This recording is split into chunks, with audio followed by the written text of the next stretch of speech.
வணக்கம், நான் doctor Sudhakar. Welcome to my channel. ஒரு நியோனேட்டாலஜிஸ்ட், அதாவது பச்சிளம் குழந்தைகள் ஸ்பெஷலிஸ்ட்டாக நாங்கள் பிறவி குறைபாடோட பல குழந்தைங்களை பார்க்குறோம். இல்லாட்டி குழந்தைங்க பிறந்ததுக்கப்புறம் நிறையா பிரச்சனைகள் வர்றதை நாங்கள் பார்க்குறோம்.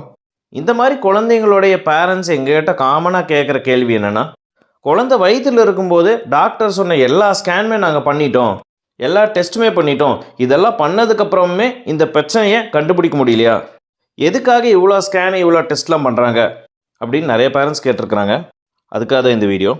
ப்ரெக்னென்சி எப்பப்போ ஸ்கேன் பண்ணுவாங்க, அந்த ஸ்கேனில் எதுக்கு ஸ்பெசிஃபிக்காக பண்ணுறது, என்னென்ன பிரச்சனைகளை இந்த ஸ்கேனால் கண்டுபிடிக்க முடியும், என்னென்ன பிரச்சனைகளை கண்டுபிடிக்க முடியாது, இதெல்லாம் தான் டீட்டெயிலாக இந்த வீடியோவில் பார்க்க போகிறோம். வாங்க வீடியோக்குள்ளே போகலாம். ஃபஸ்ட்டு ப்ரெக்னென்சி கன்ஃபார்ம் ஆனோடனே ஒரு 6 வாரத்துலேருந்து 8 வார ஸ்டேஜில் ஒரு ஸ்கேன் பண்ண சொல்லுவாங்க. இதுக்கு பேர் டேட்டிங் ஸ்கேன் அப்படின்னு சொல்லுவாங்க. இந்த ஸ்கேனில் மெயினாக என்ன பார்ப்பாங்கன்னா, இந்த கருமுட்டை கரெக்டாக யுட்ரஸ்குள்ளே தான் இருக்கா இல்லை வேறு ஏதாவது இடத்துல இருக்கா அப்படின்னு ஃபஸ்ட் பார்ப்பாங்க. ரெண்டாவது, அந்த கருமுட்டைக்குள்ளே இருக்கிற குழந்தையுடைய இதய துடிப்பு ஒரு 6 வாரத்தில், அதாவது 1.5 மாதத்துலேயே பார்க்க முடியும். இதை பார்ப்பாங்க.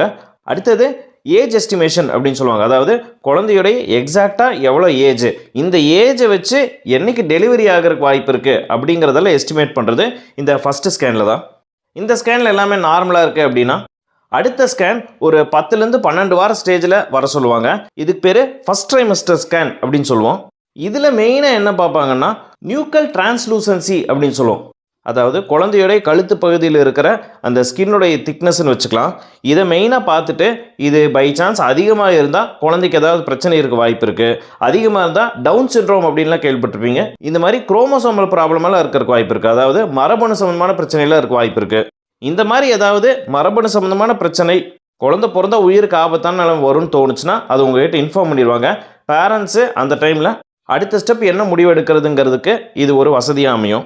இந்த ஸ்டேஜில் இந்த டெஸ்ட்டோட கூட சேர்ந்து பிளட் டெஸ்ட்டில் எடுப்பாங்க. இதெல்லாம் நார்மலாக இருக்குது அப்படின்னா அடுத்தது ஃபர்தராக ஒரு 5 மாத ஸ்டேஜில் ஸ்கேன் எடுக்க சொல்லுவாங்க. இதுக்கு பேர் அனாமலி ஸ்கேன் அப்படின்னு சொல்லுவாங்க. அப்படின்னா குழந்தை ஓரளவுக்கு பெருசாக இருப்பாங்க, உறுப்பு எல்லாமே ஓரளவுக்கு பெருசாக ஆரம்பிச்சிருக்கும். இந்த ஸ்டேஜில் ஒவ்வொரு உறுப்பும் ஒழுங்காக வளர்ச்சி அடைஞ்சிருக்கா, உறுப்பு வளர்ச்சி அடைகிறது ஏதாவது பாதிப்பு இருக்கா, இதெல்லாம் டீட்டெயில்டாக பார்க்குறதுக்கு பேர் தான் அனாமலி ஸ்கேன்.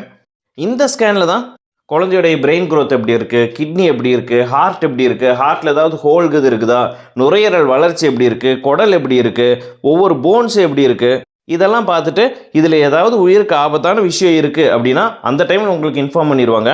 நம்ம ஃபர்தராக என்ன முடிவு எடுக்கிறது அப்படிங்கிறத அதை வச்சு நம்ம முடிவு பண்ணிக்கலாம். இந்த ஸ்கேனில் எல்லாம் நார்மலாக இருக்குது அப்படின்னா ஃபர்தராக ஒரு 3rd ட்ரைமஸ்டர் ஸ்கேன் பண்ணுவாங்க. அதாவது ஒரு 30 வாரம், தோராயமாக ஒரு 7-7.5 மாதம் ஸ்டேஜில் ஒரு ஸ்கேன் பண்ணுவாங்க. இதுக்கு பேர் க்ரோத் ஸ்கேன் அப்படின்னு சொல்லுவாங்க. இந்த ஸ்டேஜில் குழந்தைங்க ஓரளவுக்கு நல்லா மெச்சூராக இருப்பாங்க, கை காலெலாம் ஆல்ரெடி நல்லா மூவ் பண்ணிட்டு இருந்திருப்பாங்க. இந்த ஸ்டேஜில் மெயினாக என்ன பார்ப்பாங்கன்னா, குழந்தையோடைய எடை சரியாக இருக்கா, க்ரோத்து சீரியலாக நல்லா இம்ப்ரூவ் ஆகிட்டு வந்துட்டுருக்கா, குழந்தையோடைய தலை ஏதாவது திரும்பிக்குது இருக்கா, இல்லை கரெக்டாக கீழே தான் இருக்கா, கர்ப்பப்பை வாய்ப்பக்கத்தில் தான் இருக்கா, இந்த நஞ்சு கர்ப்பப்பையில் கரெக்டாக ஒட்டி இருக்கா, இல்லாட்டி ஏதாவது கீழே இருக்கா, அதுக்கு பேர் லோலேயிங் பிளாசண்டான்னு சொல்லுவோம். இந்த மாதிரியெல்லாம் அது இருக்கான்னு சொல்லிட்டு இந்த ஸ்கேனில் கண்டுபிடிக்க முடியும். கூட சேர்ந்து இன்னும் கொஞ்சம் டீட்டெயில்டான அனாட்டமி தெரியும். உதாரணத்துக்கு இந்த ஸ்டேஜில் குழந்தைங்களோட விரல், கால் விரல்கள்லாம் நம்ம ஸ்பெசிஃபிக்காக பார்க்கணும்னு நினச்சி பார்த்தோம்னா சம்டைம்ஸ் தெரியறதுக்கு வாய்ப்பு இருக்குது. யூஸ்வலாக இதுதான் கடைசி ஸ்கேனாக இருக்கும். அதுக்கப்புறம் குழந்தையோடைய ஸ்டேட்டஸ்க்கு ஏற்ற மாதிரி தேவைப்பட்டால் ஃபர்தர் ஸ்கேன் பண்ணுவாங்க. இந்த ஃபர்தர் ஸ்கேனில் குழந்தையுடைய க்ரோத் எப்படி போயிட்டுருக்கு, குழந்தைக்கு போடுற ரத்த ஓட்டமெல்லாம் நல்லா இருக்கா, இதெல்லாம் டீட்டெயில்டாக பார்ப்பாங்க. அதுக்கப்புறம் எல்லாம் நல்லா இருக்குன்னா குழந்தை டெலிவரி ஆயிடுவாங்க, குழந்தை நார்மலாக இருப்பாங்க. இவ்வளோ ஸ்கேன் பண்ணுறமே டாக்டர், ஸ்கேனுங்கிறது ஏதாவது பிரச்சனை வருமா, குழந்தைக்கு ஏதாவது ஆபத்து வருமானு கேட்டால் இந்த அல்ட்ராசவுண்ட் ஸ்கேன் அப்படிங்கிறது முற்றிலும் சேஃபான ஒரு ஸ்கேனு.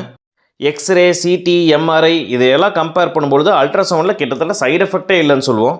சிம்பிளாக சொல்லணும்னா, இந்த அல்ட்ராசவுண்டில் என்ன பண்ணுவோன்னா ஒரு சத்தத்தை உள்ளே தள்ளுவோம், அது ரிஃப்ளெக்ட் ஆகி வெளியே வர்றதை வச்சு நம்ம ஒவ்வொரு உறுப்பு பற்றியும் தெரிஞ்சுக்குவோம். இவ்வளோ தான். ஸோ இதில் சைடு எஃபெக்டே கிட்டத்தட்ட கிடையாது. சரிங்க டாக்டர், அப்போ இந்த அல்ட்ராசவுண்ட் ஸ்கேனில் எல்லாமே கண்டுபிடிச்சிட முடியுமா அப்படின்னு நீங்கள் கேட்டிங்கன்னா அப்படி இல்லை. நான் ஏற்கனவே என்னென்னலாம் கண்டுபிடிக்க முடியும்னு சொன்னனோ அது எல்லாமே ஒரு 90 to 95% அக்யூரசியில் தான் கண்டுபிடிக்க முடியும். ஒரு சில விஷயம் மிஸ் ஆகிறதுக்கும் கூட வாய்ப்பு இருக்குது. உதாரணத்துக்கு ஒரு சில பிரெயின் ப்ராப்ளம், ஹார்ட் ப்ராப்ளம் இதெல்லாம் ரேராக மிஸ் ஆகிறதுக்கு வாய்ப்பு இருக்குது. கூட சேர்ந்து நிறைய பேரண்ட்ஸ் ஆட்டிசம் எல்லாம் கண்டுபிடிக்க முடியுமாங்க டாக்டர், ஸ்கேன்லாம் நார்மலாக இருக்கனாங்க, என் குழந்தைக்கு ஆட்டிசம் வந்துருச்சு அப்படின்னு கேட்டிருக்கிறாங்க. ஆட்டிசம் கண்டிப்பாக ஸ்கேனில் கண்டுபிடிக்க வாய்ப்பே கிடையாது. இன்ஃபேக்ட் ஆட்டிசம்ங்கிறது குழந்தை பிறந்து கொஞ்சம் பெருசாகிற ஸ்டேஜ் தான் எங்களாலே கண்டுபிடிக்க முடியும். ஒரு சில குழந்தைங்களுக்கு ஜெனட்டிக் ப்ராப்ளம் இருக்கும், செல் லெவலில் பிரச்சனைகள்லாம் இருக்கும். இதெல்லாம் கண்டிப்பாக ஸ்கேனில் கண்டுபிடிக்க முடியாது.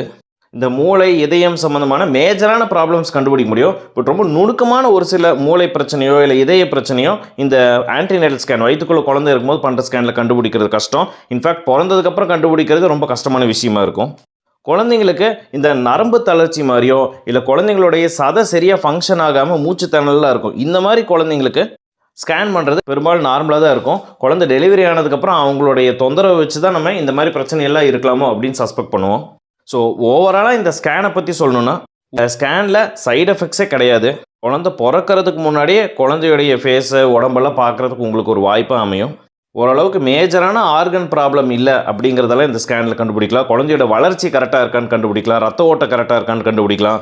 இதில் ஏதாவது மிஸ்டேக் இருக்குது அப்படின்னா குழந்தைய கொஞ்சம் முன்னாடியே டெலிவரி பண்ணி இந்த பிரச்சனைகளை முத்தாமல் கூட பார்த்துக்கலாம். இந்த மாதிரி பல அட்வான்டேஜஸ் ஸ்கேனில் இருக்குது. ஸோ ப்ரெக்னெண்ட்டாக இருக்கிற எல்லாருமே இந்த ஆன்டிநேட்டல் ஸ்கேன்ஸை ப்ராப்பராக பண்ணிக்கோங்க. உங்களுக்கு ரொம்ப ரொம்ப யூஸ்ஃபுல்லானதாக இருக்கும். இதெல்லாம் தான் இந்த வீடியோவில் நான் உங்களுக்கு சொல்லணும்னு நினச்ச விஷயங்கள். இந்த வீடியோ உங்களுக்கு யூஸ்ஃபுல்லாக இருந்திருக்குன்னு நினைக்கிறேன். இந்த வீடியோ லைக் பண்ணுங்கள், ஷேர் பண்ணுங்கள். இந்த சேனல் நீங்கள் ஒன்றும் சப்ஸ்கிரைப் பண்ணலைன்னா சப்ஸ்கிரைப் பண்ணிக்கோங்க. உங்களுக்கு ஏதாவது சந்தேகம் இருக்குது அப்படின்னா கமெண்ட்டில் கேளுங்க. அடுத்த வீடியோவில் உங்களை சந்திக்கிறேன். அதுவரை நன்றி.